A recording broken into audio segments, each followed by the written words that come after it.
Hello everyone, it's September 17th, 2020. I just did one video a bit ago. I'm going to try to make a couple more in the wee hours, silence of the night, and I want you to take a good look about the activity that's moving around me. This is why so many people have insomnia, nauseous, nosebleeds, coughing, spitting, passing blood, arthritis, fibromyalgia. You see all this activity? I'm one of these that I'm 58, and I remember a time when we could take video and everything was still. You didn't have all this movement.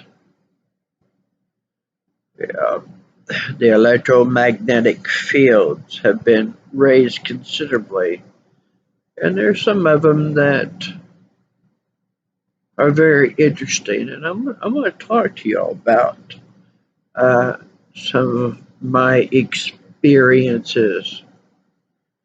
I've got to have a fan on me because what you're seeing raises the body temperature, and so it's very important that when you sleep that you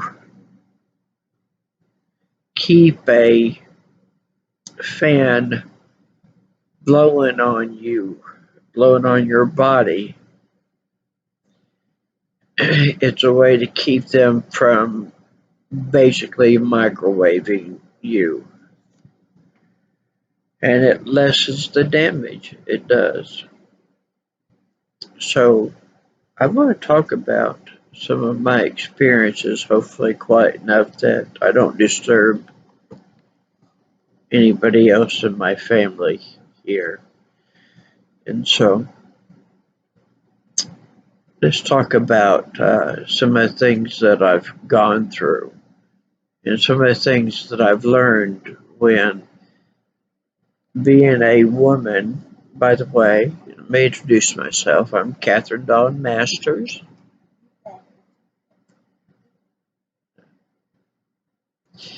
I try to keep it where I wasn't awakening my mother, but I guess my voice isn't soft enough. Oh, okay, the kids, the children, which are the pets.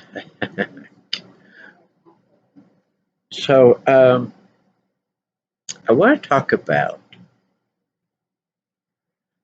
I was traveling between Altus and Elk City, Oklahoma, and I was between Granite and Blair, and out on this area of the canyon, it's very flat and absolutely as pitch dark as can be. The only thing that you'll see is if it's a cloudless night, you'll see the stars. Well, I was exhausted. I needed to get out of the car for a little while, stretch my legs, and at that time that I smoked cigarettes, and I'm taking a smoke break. Generally, I didn't really smoke.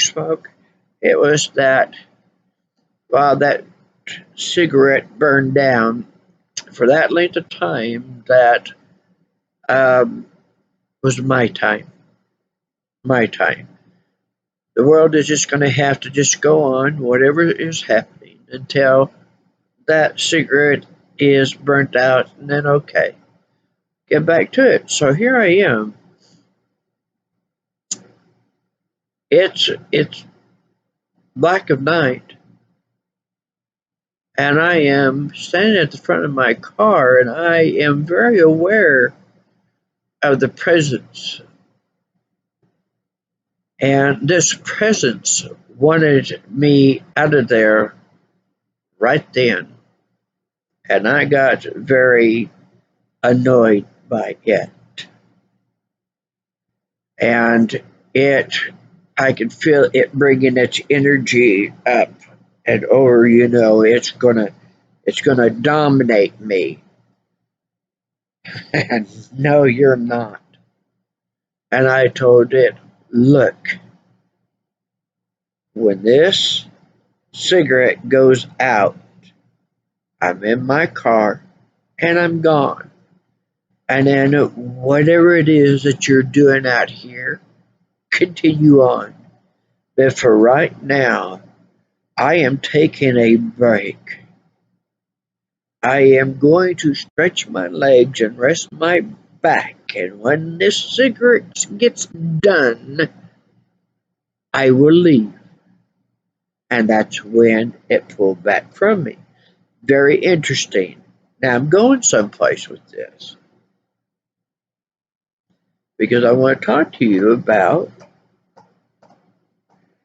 there are these who think that because I am a woman, that I'm easily scared, I'm easily manipulated, and easily overpowered, and blah, blah, blah, blah, blah. I'm not the woman that Hollywood makes and puts up on screens and in their magazine. That's what a woman is. No, it's not. Not really sure what that is, but I know a whole lot of them aren't a woman. Because women don't sit there and scream and carry on and what have you if a little mouse comes along or a spider comes along. Fortunately, I was raised around where that was not something that we feared. What we feared was what would kill. And in the face of that, many times we had to be fearless. But to spin onward,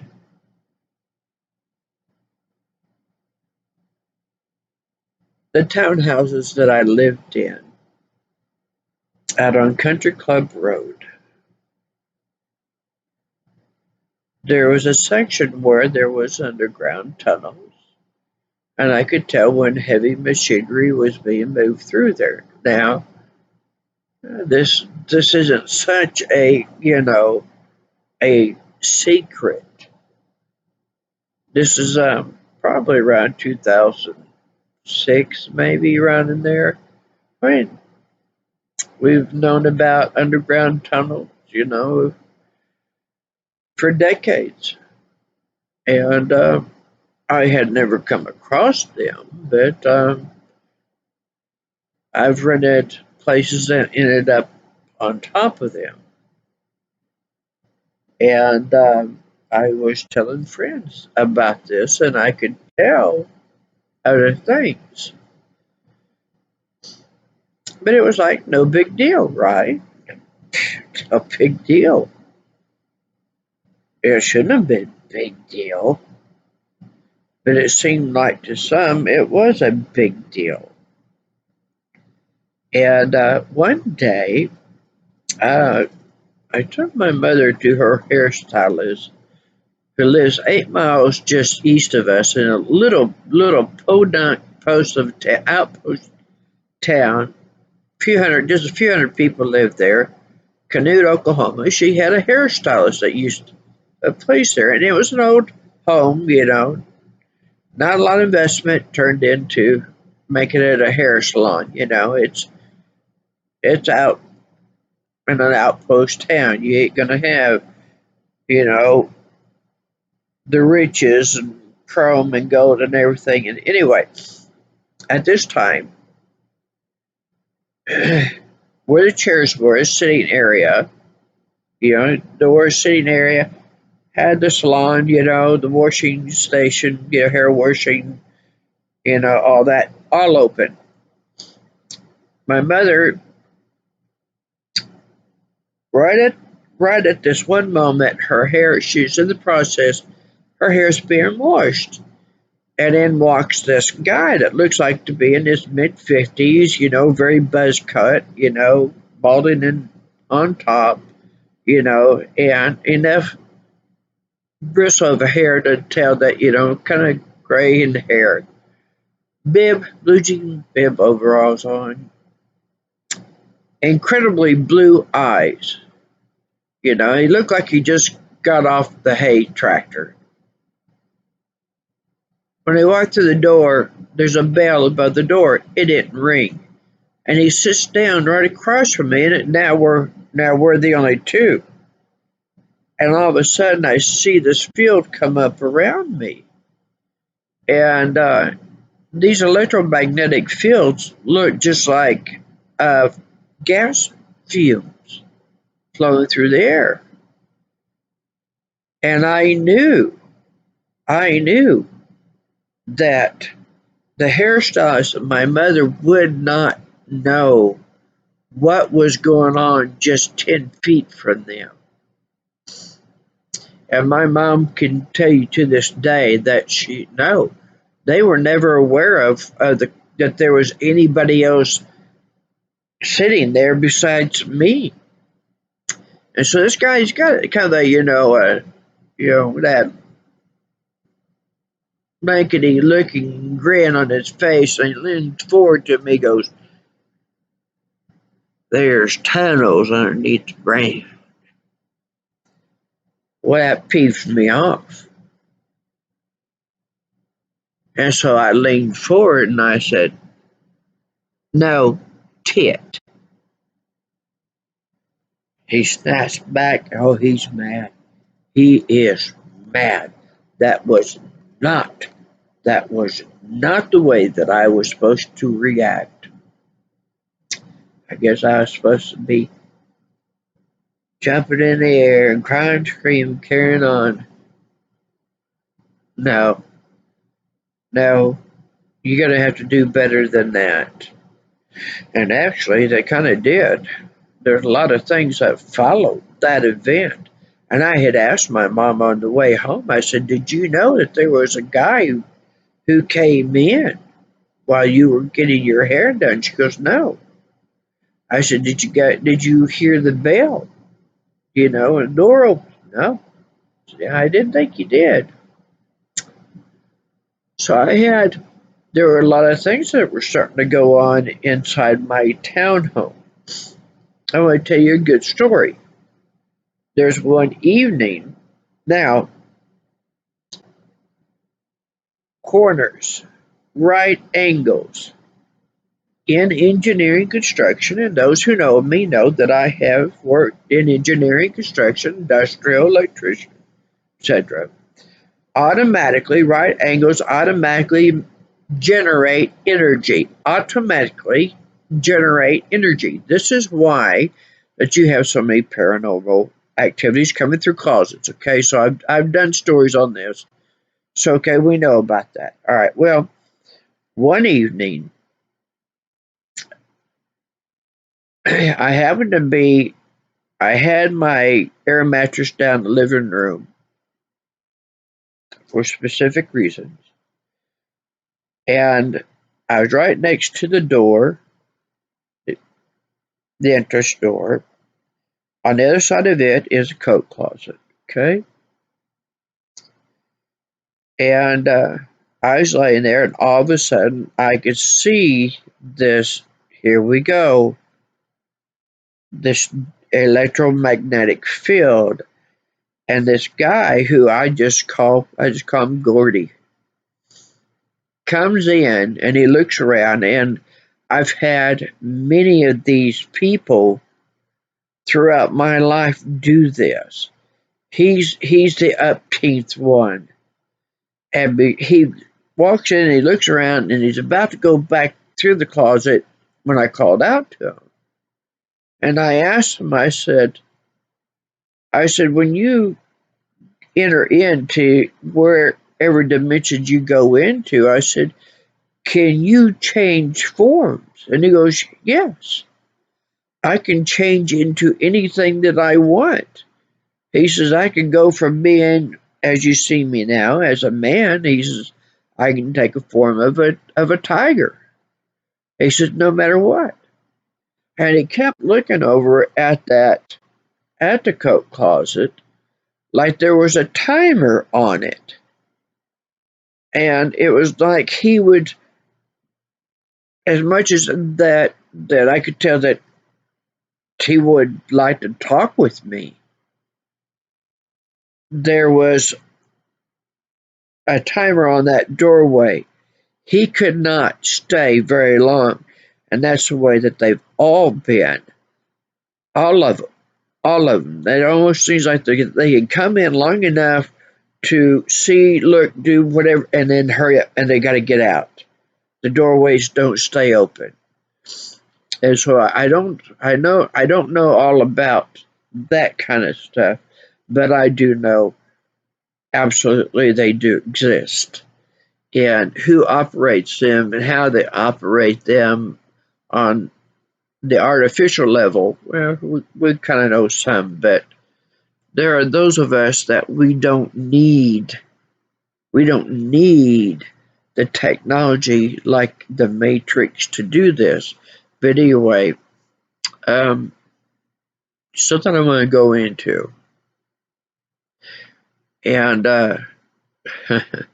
yeah, this is when they were really trying to get me out of there. The oil boom was coming.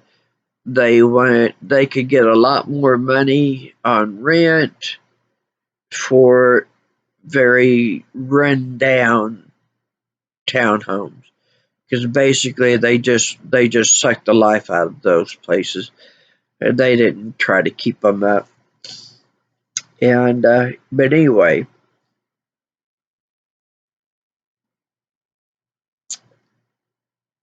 before this happens, and this is kind of how the way things kind of tend to go with me, is that there are some things that I will get to know a little bit ahead of. And this is one way that I was shown about what was being created to happen to me. This is where that we can say faith and that there are higher powers, good higher powers. I remember this very vivid dream. These are oh, I can't think. I have a name for them. These are the ones that are prophetic dreams, that when you wake up you remember so much of it, and they have even leave an emotional mental impact on you. I was standing on the banks looking over this considerable body of water, and I see this hand come down, and I knew that it was like the hand of God. And so I sat there and got up on the side of the hand with my, feet dangling over the edge. And all of a sudden, all these different types of very ferocious animals came up out of the water. And they were all just biting and snapping, drilling to get their teeth in on me. And I was always kept enough ahead that I knew. I just sat there and watched them in kind of amazement that how bad that they wanted me, and that how much they were being denied of me. And so what followed this soon after is that now I used to cowgirl, and so I've been around all kinds of cattle, heifers and bulls. And I know what a bull who is making its presence well known sounds like. And suddenly, that's what I had.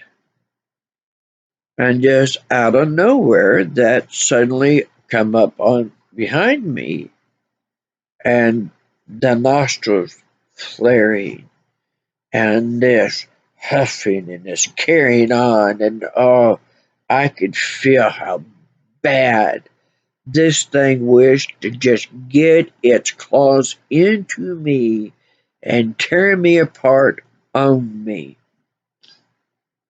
No, you don't. No, you don't. This went on for a little while until one day that I got up to the mailbox and seen this, some more broken bottle. So I'm picking this up, and there it is. And I call it a Minotaur because I don't know quite else what to call it. And as I'm bent down, I'm picking up this glass. It's over me, and it is literally the way that it is flaring its nostrils, that that puffing of the wind through its nostrils was literally parting the hair on my back of my head, and that aggravated the daylights out of me. I had had enough of that. And so, without missing a beat, picking up the glass, I said, "You do not have permission to touch me." And this thing, if you have ever, those who have been around bulls, seers know when they scream what they sound like. And I knew right then that all this stuff about the aliens, all these beings that they are making people think that we are powerless to, no, we're no, we're not powerless to them. They are under the same spiritual laws. That's the reason why religions come along and taken away the truth, because if you knew the truth, well, then you would have power over these type of beings. And I had one, I tell you what, this is one that's been coming back to me a lot here lately. Now, this is going back into the late 80s when uh, I and my roommate. And this is a story that I shared with my mother because this was something that absolutely blew me away. I had never experienced anything like it, but this fits into what I'm talking about. Okay? It's Saturday morning, it's around 8 a.m. I awaken and to this weight, this incredible weight over me. But there's like this huge 3 to 4 foot, like acrylic barrier between us. And I could feel like a monster, that it wanted my life. It wanted me desperately. And I had put my hands up to the barrier between us. And I am of the Christian faith. And so I said, in the name of Jesus. And I could literally suddenly see the hands of this being that were this very deep emerald iridescent green type scales, and its fingernails were like claws, not hook claws. They came out kind of to a point. And as I kept saying in the name of Jesus, that I could see it, that when it had buried its hand into my mattress, that it was literally ripping the chunks out of my mattress. And I threw the thing off of me. And what in the world? And of course, down the years, I would come to know what that was and is. And I know what they're doing and what's going on, and thank God, because it has enabled me to help protect my loved ones and other people's loved ones. This stuff exists.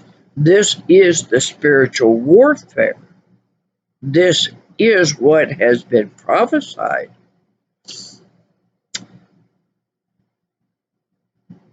This is the power that is in us. If you think little of yourself, they've got you. They've got you. If you let them define you, they've got you. But what if you told yourself that just because I'm not sitting on a throne here on this earth, this ground, doesn't mean that I don't sit on the throne someplace else. And to come in here into this world takes very powerful beings. And you have a lot of abilities. And when you use it for good, you become more powerful than they are. That's why they got to have you thinking and doing stuff that isn't healthy for you. That's why they want your mind in the gutter. That's why they want you on drugs. That's why they want to put women on the screen and everything where she's being prostituted. She's not being respected. They're tearing her down. And it's tearing our men down because it's making our men forget that the women that we are.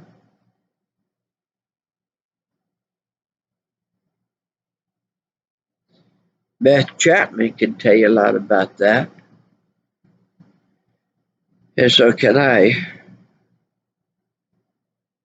Because the damage that they have done, I never thought that I would be a woman having to take on and fight the way that I've had to, because I've literally have had men come up to me, challenging me, want to fight me.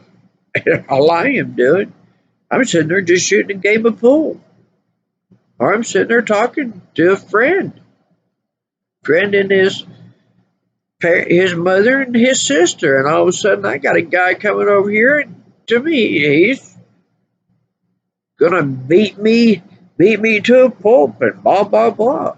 I mean, it's amazing. They don't like women like me, who are strong, who don't scare. We don't run scared. And I think I've had what they've put me through, what they've done to me. There's little for me to be afraid of.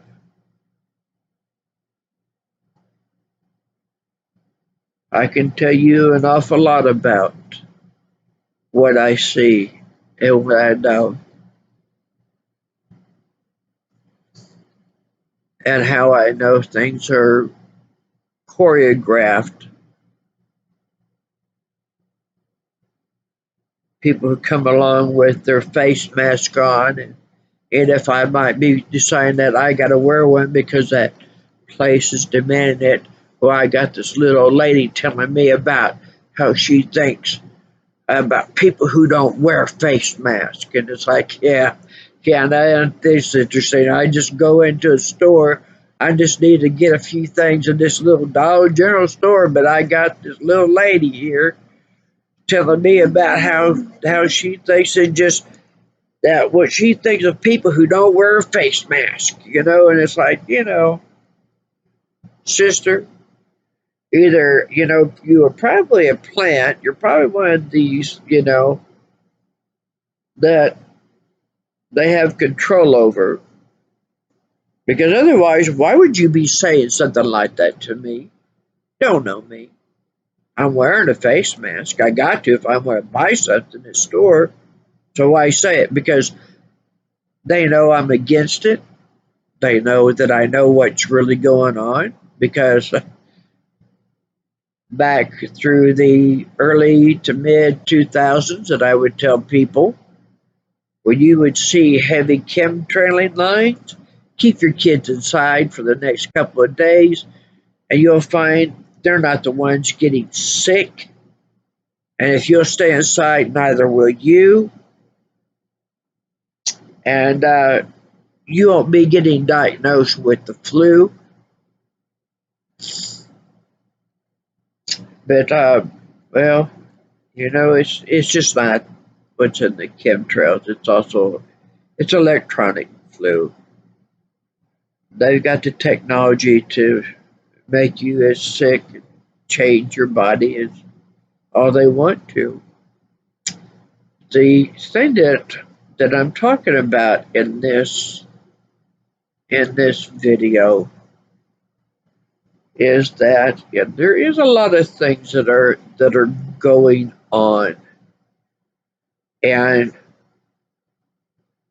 to talk about them, to reveal them, is to help empower you because you don't need to have a particular type of faith. You can say, by the power invested in me, by the authority invested in me, that is enough to defeat these beings, these evil beings that they are bringing in and setting loose everywhere. Because it is for you to understand your power, your soul.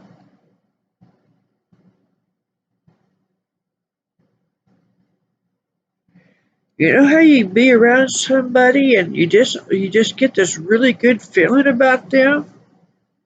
Or that you get around somebody, you get a really bad feeling about them?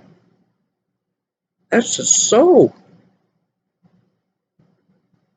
There is nothing more powerful than the soul. That's the reason why they built their technology, because they can't do what we can with our soul. They had to build the technology to do it. So that means that if you become wise about your soul and that how powerful you are, because if you do right and you live right, you do right, you do right, that gives you authority over everything. When you can sit there while they torture the hell out of you for helping children, they're giving you great power. And one of the powers they don't want you to know is that it ain't going to be before God. They're going to be on bended knees asking for forgiveness. It's going to be in bended knees in front of those that they did what they did to them. And these alien spacecraft, I just want to talk about this right quick because I did see this. First, I thought that they're playing their games because they'll do very elaborate things. Best way to describe it is like take the tops of a hamburger buns and put them together. The one thing that made me know that it wasn't a hologram was that all the lights underneath it would go out. And this is when I lived in that out there in those townhomes. Yeah, and I was maybe a football field or less from it, and I watched it literally come apart. It had these huge panel windows, and the bodies that I seen moving about in it were human form, and one stood there. Now the glass looked frosted to me, so I can't make out any details. But I could tell that the person, because that's exactly they looked like a human being, stood there looking directly at my direction, not moving for a good little bit of time. And then whatever that was that they were doing, all of a sudden it closed back off, and without a sound, off and away it went. Disappeared, gone.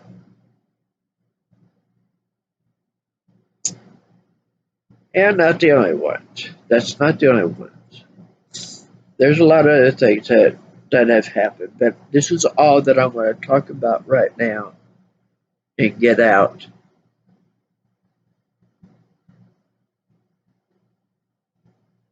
I want to talk to y'all about these in particular because I don't want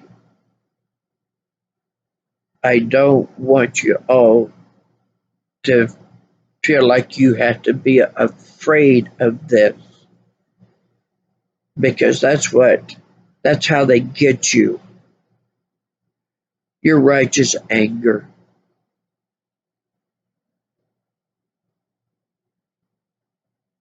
These things, they're all fear based. As long as they can make you feel afraid, that's how they get you. But when you're not afraid, they got big problems.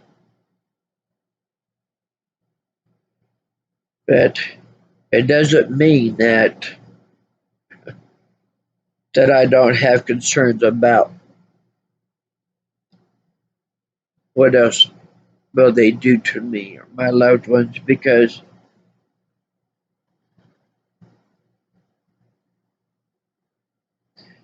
it's been a long battle. They've torn up an awful lot. They've destroyed my truck, my cars, my life.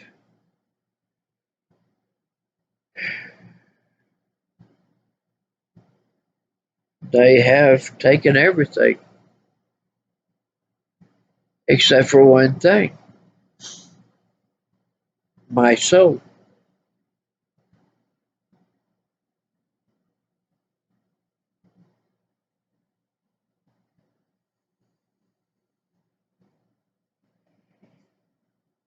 That's the gem they're after.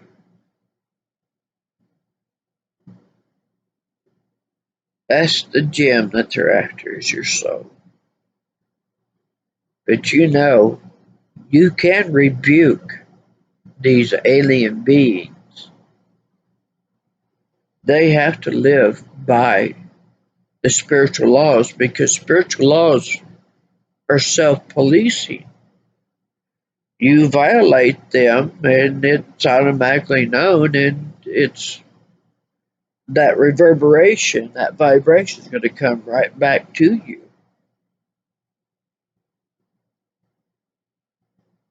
Intelligent design, isn't it? So, anyway, I just want to share these few stories, get this posted, be done with it. I hope that it is something that helps you. So many of you who are dealing with gang stalkers, because I'm going to tell you that in order for you to impress your will upon theirs is that they have to do is make the first trespass. Now you think about that connection. It's like a tube of light. I've said this over and over. That how they connected you. Now you take that connection and you send back through that pike whatever you want to have done to them. And not only to those who are sitting at the computers who are having to do this stuff, but to those who are also being demanding these people to do these things. You can melt down, blow up computer boards because they are the ones who drew first blood. They are the ones who committed the first act. They are the ones who did the violation. You did nothing to provoke them to doing it. That's what makes you all powerful. That's what makes you to be able to take hit any aspect of their life that you want. And if it's bad enough what they've done, you can even own their souls. Yes, you can. And be it so for however long you want it to be. Because when these beings, that's the things they don't want you to know. They don't want you to understand this.